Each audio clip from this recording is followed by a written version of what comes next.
Okay, so number 19, you're going to do 3 examples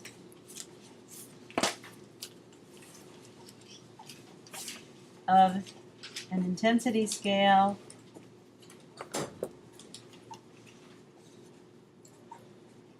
for materials. Probably you want to use it paint. Use tempera or acrylic paint. It can be done with colored pencils. It's a little trickier.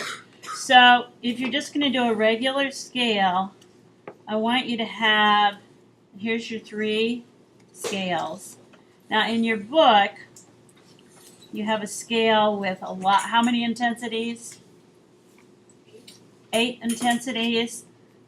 This is a hard scale to manage, so I am going to have you just do 4.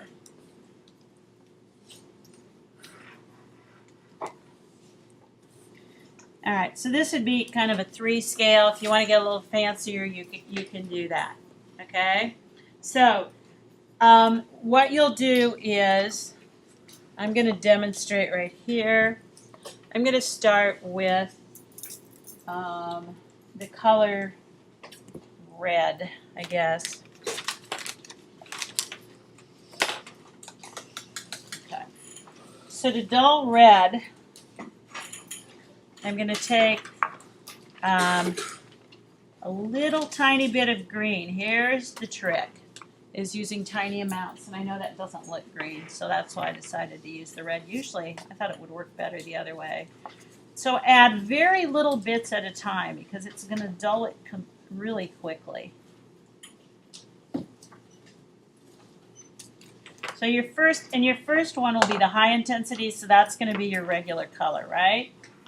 So you can go ahead and color that red.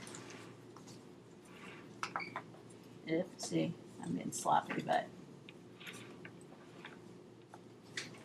And then the next one, like I said, here's the trick in just adding a tiny little bit.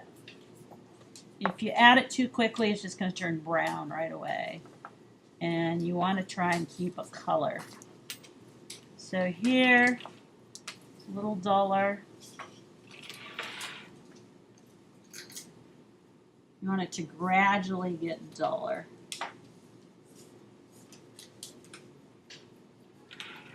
So there's a duller. Now let me see if I can add just a little more green.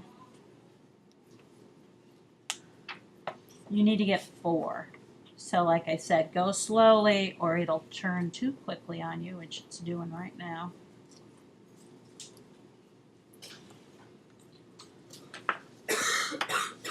But again, to save time, I'm not going to get it. I'm not going to work at it as hard.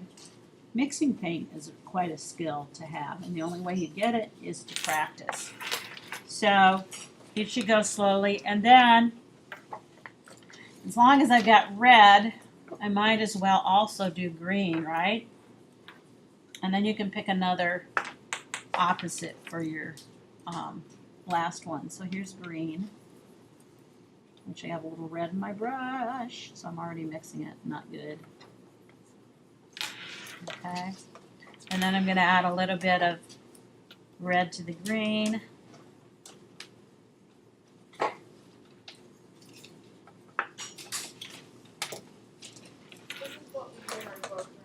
This is for your book. You can do it outside of your book and cut it out and put it into your book, or you can do it directly in your book.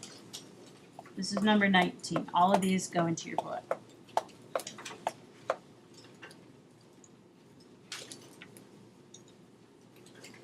All right, so etc., etc.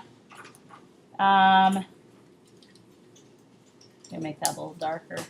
That's probably too big of a shift. But anyway, when you get done, there's a really cool one too. Somebody's throwing pencils at me. When you get done, it will look like, oh, I have an example here.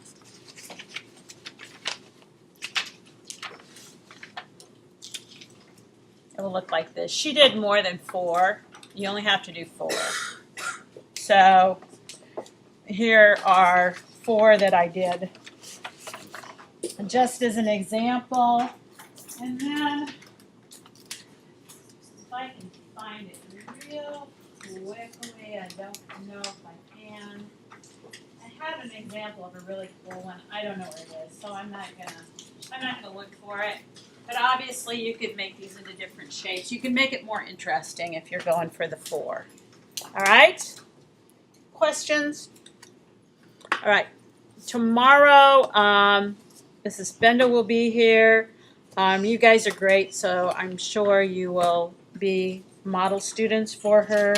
And although she does have the instructions, that she has a video that if you guys are not paying attention and doing your work and all that, if you're off task, you'll get to watch. You'll have to clean up and watch a video. So I like my students to be model students when we have somebody coming in and subbing, and I know you will be. All right? So thank you for your attention.